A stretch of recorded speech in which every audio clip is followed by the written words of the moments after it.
لیکن میں اس سے پہلے ذرا وہ حدیثیں کہ جن میں حضور کی سری پیشن گوئیاں آئی ہیں بڑی تیزی کے ساتھ آپ کو سنا دینا چاہتا ہوں، اور اس کی وجہ کیا ہے۔ یہ زمینی حالات جنہیں میں نے کہا تھا انہیں دیکھیں، ظاہر بات ہے کبوتر کی طرح آنکھیں بند کرنے کا تو فائدہ نہیں، حقیقت کو دیکھنا پڑے گا۔ حقیقت کو دیکھتے ہیں تو دل بیٹھ جاتا ہے، مایوسی کے اندھیارے چھا جاتے ہیں، امید کی کوئی کرن کہیں نظر نہیں آتی۔ کہاں نظر آئے؟ مولانا نے کتنا عمدہ نقشہ کھینچا ہے، کہاں ہے وہ اسلام؟ مسلمان تو ہیں، 1 ارب سے زیادہ ہیں، لیکن کوئی پوچھے 1 انچ زمین دکھاؤ جہاں اسلام تم نے نافذ کیا ہو، تو وہاں ہمارے ہاتھوں کے طوطے اڑ جائیں گے۔ نتیجہ یہ ہے کہ حالات تو زمینی جو ہے وہ ہے مایوس کن۔ اس میں ظاہر بات ہے کہ امید کا دامن تھامنے کے لیے ہمیں کوئی چیز چاہیے، اور وہ چیز ہے جو محمد عربی صلی اللہ علیہ وسلم اپنی خوشخبریوں کی شکل میں دے کر گئے۔ آپ نے اپنے دور سے لے کر قیامت تک 5 دور گنوا دیے۔ تکون النبوۃ فیکم ما شاء اللہ ان تکون ثم یرفع اللہ اذا شاء یرفعها ثم تکون خلافۃ علی منہاج النبوۃ ثم تکون ملکا عاضا ثم تکون ملکا جبریا ثم تکون خلافۃ علی منہاج النبوۃ۔ یہ طویل حدیث کا میں نے صرف خلاصہ سنایا ہے آپ کو۔ مسند احمد ابن حنبل کی روایت ہے، حضرت نعمان ابن بشیر راوی ہے رضی اللہ تعالی عنہ۔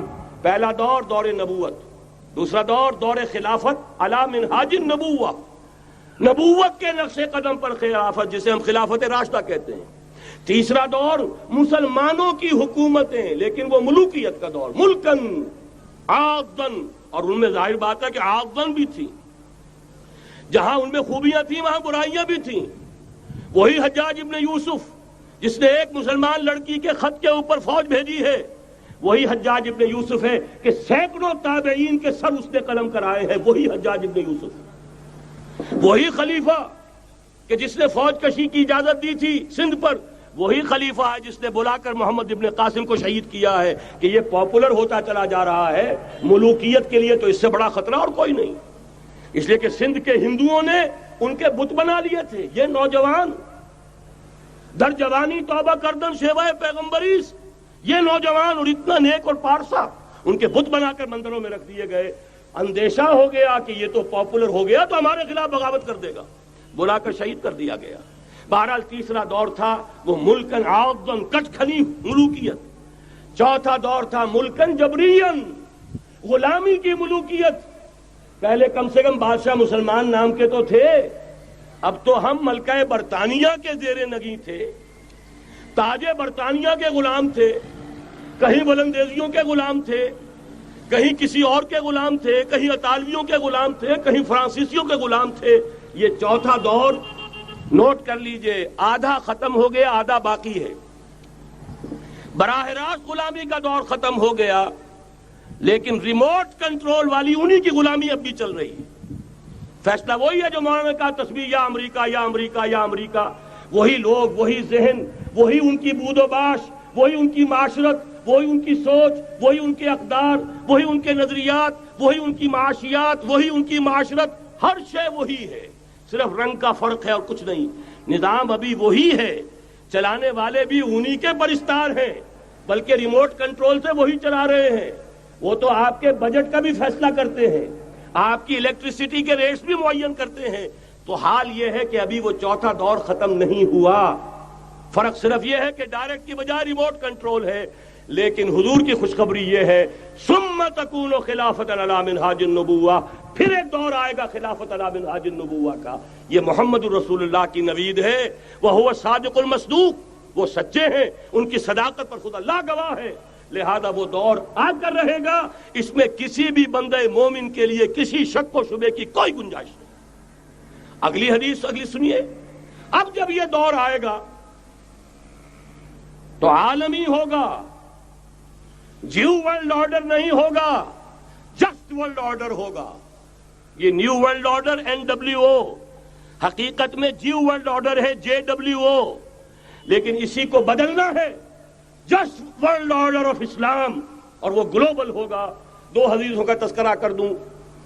حضرت ثوبان حضور کے ایک آزاد شدہ غلام تھے، وہ روایت کرتے ہیں، مسلم شریف کی روایت ہے، یہ صحیحین میں، فرماتے ہیں کہ حضور نے ارشاد فرمایا ان اللہ زوالی الارض فرأیت مشارقها ومغاربها وان امتی سیبلغ ملکها ما زوی لی منها رواہ مسلم رحمہ اللہ۔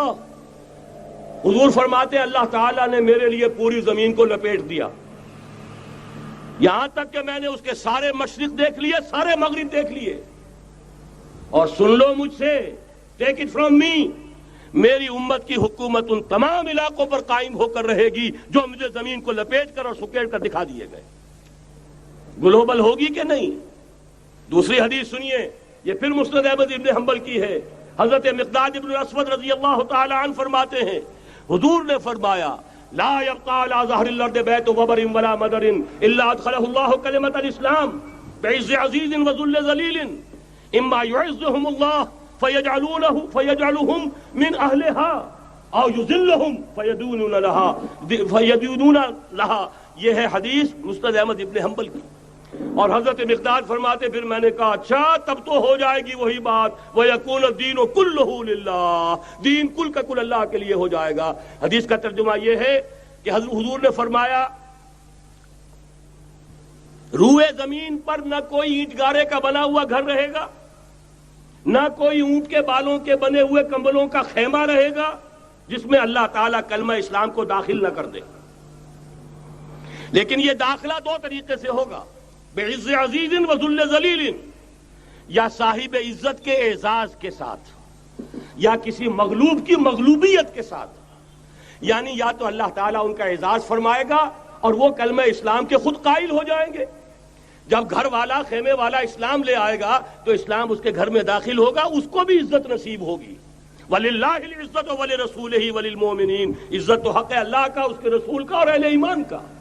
اور اگر وہ اسلام قبول نہیں کرے گا تو یوت الجزیۃ عن ید وہم صاغرون، چھوٹے ہو کر رہنا پڑے گا، جزیہ دینا ہوگا، اسلام کی بالادستی قبول کرنی ہوگی۔ بتائیے اس کے بعد بھی کوئی شک ہے؟ یہ ہے آسمانی نقشہ۔ یہ اللہ فرما رہے ہیں واللہ متم نورہ ویابی اللہ الا یتم نورہ لیظہرہ علی الدین کلہ ولو کرہ المشرکون، یہ اللہ کا فیصلہ ہے۔ ادھر یریدون لیطفئوا ہے، یہ زمینی نقشہ ہے۔ اب شکل کیا ہے؟ اب میں آپ سے عرض کر دوں کہ ان دونوں کے مابین جو خلا نظر آ رہا ہے، کوئی شخص یقین کے ساتھ نہیں کہہ سکتا کہ اب حالات کا کیا رخ ہوگا، اس لیے کہ ظاہر بات ہے قرآن مجید میں مستقبل کے بارے میں خود حضور سے کہلوایا گیا وَإِنْ أَدْرِي أَقَرِيبٌ أَمْ بَعِيدٌ مَا تُوعَدُونَ۔ لوگوں مجھے معلوم نہیں ہے کہ جس بات کی تمہیں خبر دی جا رہی ہے وہ قریب آ چکا ہے یا دور ہے۔ وَإِنْ أَدْرِي لَعَلَّهُ فِتْنَةٌ لَكُمْ وَمَتَاعٌ إِلَىٰ حِينٍ، اور میں نہیں جانتا، ہو سکتا ہے اللہ کچھ اور مہلت دے دے تمہیں اور کچھ اور آزمائش جو ہے اس کے لیے تمہارے لیے کوئی اور مہلت عطا فرما دے، ہو سکتا ہے۔ تو میں بھی کسی دعوے سے نہیں کہہ رہا، لیکن دو امکانات ہیں۔ امکان نمبر ایک کیا ہے؟ ابھی عالم اسلام کا ایک سالڈ بلاک ہے جو یہودی ورلڈ آرڈر کی نگاہوں میں کھٹک رہا ہے۔ میں کھٹکتا ہوں دل یزداں میں کانٹے کی طرح۔ اگرچہ ان کی اسٹریٹجی کیا ہے؟ ایک ایک کر کے ان کے حصے بکھرے کر کے تیا پانچا کرو۔ ابھی وہ بلاک کون سا ہے؟ ایران ہے، افغانستان ہے، پاکستان ہے، اور روسی ترکستان سے آزاد ہونے والی جو ریاستیں ہیں، یہ ایک سالڈ بلاک ہے۔ یہ عجمی مسلمان عربی نہیں، عربی گئے، یہ نوٹ کر لیجئے، اس لیے کہ عربوں کو اللہ نے فضیلت دی تھی، محمد ان میں سے تھے صلی اللہ علیہ وسلم، یہ رتبہ بلند ملا جن کو مل گیا۔ لیکن ساتھ ہی اللہ نے دھمکی بھی دے دی تھی سورہ محمد میں، ان تتولوا یستبدل قوما غیرکم، اگر تم پیٹھ دکھا دو گے اس مشن کو جو ہم نے تمہارے حوالے کیا ہے، تمہیں ہٹائیں گے، کسی اور کو لے آئیں گے۔ اور یہ بات ہو چکی ہے 13ویں صدی عیسوی میں، 1258 میں جب سقوط بغداد ہوا ہے، عربوں کے ہاتھ سے عالم اسلام کی قیادت چھین لی گئی، معزول کر دیے گئے۔ اس کے بعد قیادت کن کے ہاتھوں میں آئی؟ ترکوں کے ہاتھ میں، ترکان تیموری ہندوستان میں، ترکان صفوی ایران میں، ترکان سلجوقی مڈل ایسٹ میں، اور ترکان عثمانی کا تو کہنا ہی کیا ہے، وہ ایشیا مائنر سے چل کر آپ کو معلوم ہے کہ مشرقی یورپ کا کتنا بڑا علاقہ، دی گریٹ آٹومان امپائر اس صدی کے آغاز تک قائم تھی. اس صدی میں عجیب عجیب معجزے ہوئے ہیں. گریٹ آٹومان امپائر جو 3 بر اعظموں پر محیط، نام و نشان ختم. The great U S S R, نام و نشان ختم. اب تو روس صاحب ایک ملک کی حیثیت سے رہ گئے. یہ اس صدی میں دو اور وقت نہیں ہے میں اور آپ کو کیا بتاؤں. اس صدی میں تو بڑے بڑے عجیب عجوبے ہوئے ہیں. بڑی بڑی 2 عظیم جنگیں ہو چکی ہیں، تیسری جو ہے سر پر کھڑی ہے، دور نہیں ہے، جس کو حدیث میں کہا گیا ہے الملحمۃ العظمی، تاریخ انسانی کی عظیم ترین جنگ، اور وہی صلیبی جنگ جس کا آغاز